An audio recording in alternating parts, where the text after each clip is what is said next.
वेदों का, गीता का, भागवत का, अक्षर का, ब्रह्म का, वो भगवान को अत्यंत ही प्रिय है।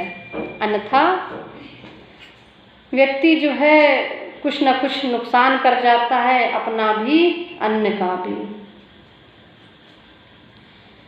तो विश्वास पैदा करने के लिए हमारे लिए सबसे उत्तम है ज्ञान। भगवान ने देखो वशिष्ठ जी ने भी राम जी को ये ज्ञान दिया, ज्ञान रूपी ये पुस्तक है। भगवान ब्रह्म को भी ब्रह्म ज्ञान दे रहे हैं, ब्रह्म को ब्रह्म, राम तो ब्रह्म ही है साक्षात, उनको भी ब्रह्म ज्ञान की आवश्यकता है। जब वो पृथ्वी पर आए हैं, जब भगवान को पृथ्वी पर आने पर ज्ञान की आवश्यकता हुई तो जीव को क्या आवश्यकता नहीं है।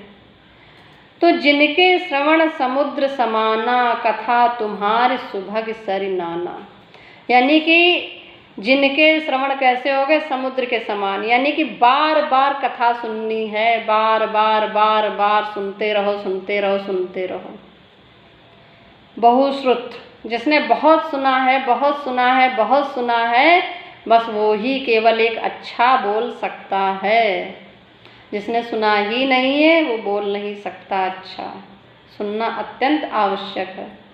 तो जो हमारे यहाँ ज्ञानी होते हैं, वो ज्ञानी लोग अपने आप को क्या कहते हैं? कहते हैं कि हम बहुश्रुत हैं, यानी कहते हम ज्ञानी है कि वक्ता है।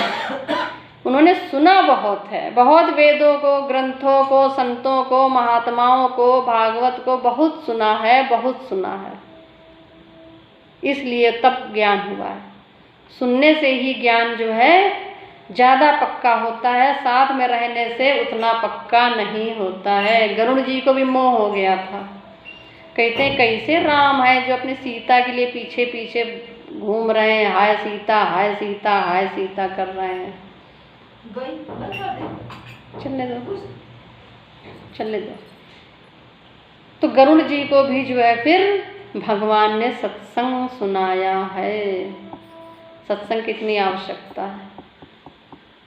गौरा जी, उनको भी जो है, पार्वती जी को भी मोह हो गया था कि कैसे शिव है, ऐसे राम का ध्यान कर रहे हैं कि जो खुद ही पत्नी वियोग में तड़प रहा है राम। तब उन्होंने जाके परीक्षा ली, जा करके हजारों वर्षों के लिए दूर होना पड़ा।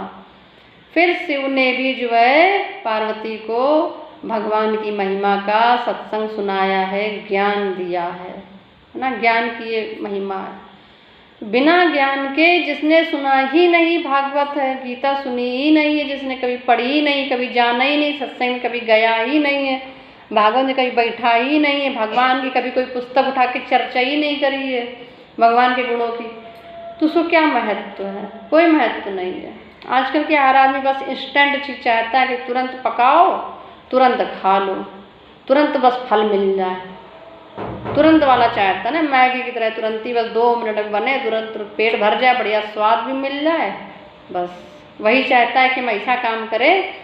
तभी क्या करेगा, बाबा झाबा के चक्कर में घूमेगा, तंत्र मंत्र करवाने सोचेगा कि ये बंधवा लो, वो करवा लो, शायद कोई वहाँ पे हो, कोई इसकी कृपा मिल जाए। ऐसे ही कृपा मिल जाएगी क्या? जरूर आपको बेवकूफ़ बना रहा है वो। जिसने मेहनत करी है, तपस्या करी है, वो जानता है कि जरा से एक जरा चीज़ों से नुकसान हो जाता है, तपस्या का भंग हो जाती तपस्या, तो वो क्या तपस्या का फल ऐसे ही दे देगा? अगर कोई दे रहा है, कुछ कहीं बट रहा है, बड़ी भीड़ लग रहा है कि नहीं कृपा हो रही है और मिल जाएगा और हम बन जाएंगे, मैं संकट हर जाएंगे, तो सत्य नहीं है। जो सत्य पे है वो तुम्हें अपने सत्य का ज्ञान नहीं देगा, वो तुमसे दूर ही बना के रहेगा, क्योंकि उसको तो कुसंग से या किसी की जरा सी बुराई से उसको नुकसान पहुंच रहा है ना। संत महात्मा क्यों इसीलिए दूर रहते हैं, अपना अलग कुटिया बना के रहते, नहीं गृहस्थों का खाते पीते, नहीं गृहस्थों में फंसते जाकर, नहीं गृहस्थों का संग करते हैं। भाई जरा जरा से उनके जो तरंगे हैं वो उनकी तरंगों को नष्ट करते हैं। साधारण थोड़ा नहीं है कि आप घर में घुस के गृहस्थों के बीच में भी बने भी रहो और भक्ति भी कर लो, नहीं संभव हो सकता है। कुसंग में भी रहो और भक्ति भी कर लो, दोनों चीज़ नहीं हो सकती है। जहाँ राम तहाँ नहीं काम, जहाँ काम तहाँ नहीं राम। तो इसलिए कभी विश्वास ना करें ऐसे लोगों पर, तंत्र मंत्र पर, बाबा झाबा पर, है ना। जहाँ पे सत्य है वो आपको दिखाएगा ही नहीं, अपना सत्य बताएगा ही नहीं, आपसे दूरी ही बनाना रखना चाहेगा। वो खुद ही अपना जो है, वो खुद अपनी तपस्या कर रहा है, खुद अपने लिए चाहता है कि मेरा कल्याण पहले हो। कल्याण क्या होना, क्या 1 मिनट की बात है कि 1 मिनट में कुछ तंत्र मंत्र सीख के कल्याण हो गया? कहीं नहीं होता, कहीं हो ही नहीं सकता, कतई नहीं हो सकता, सरासर झूठ है। तपस्या में बड़ा बल लगता है, बड़ी मेहनत करनी पड़ती है भगवान की कृपा प्राप्त करने के लिए। बहुत मेहनत चाहिए होती है, बहुत कुसंग से दूर रहना होता है, अपनी इंद्रियों को बहुत जो है कंट्रोल करना पड़ता है। सोचो कितना इंद्रियों कंट्रोल कर पाते होगे। इंद्रियां कहाँ कहाँ कितना भागती हैं। तो तप ऐसे ही नहीं तप का फल मिल जाता। जिसने तप किया है तो वो तप का फल अपना क्यों दे देगा इतनी आसानी से? ऐसे कोई नहीं देता है। पहले खुद का ही कल्याण हो जाए। कहाँ पर थे?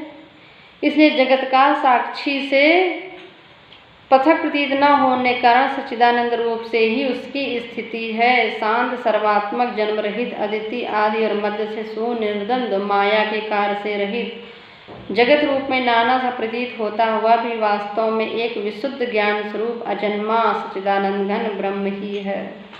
उसमें किसी प्रकार की कोई कल्पना किसी भी तरह भी संभव नहीं है।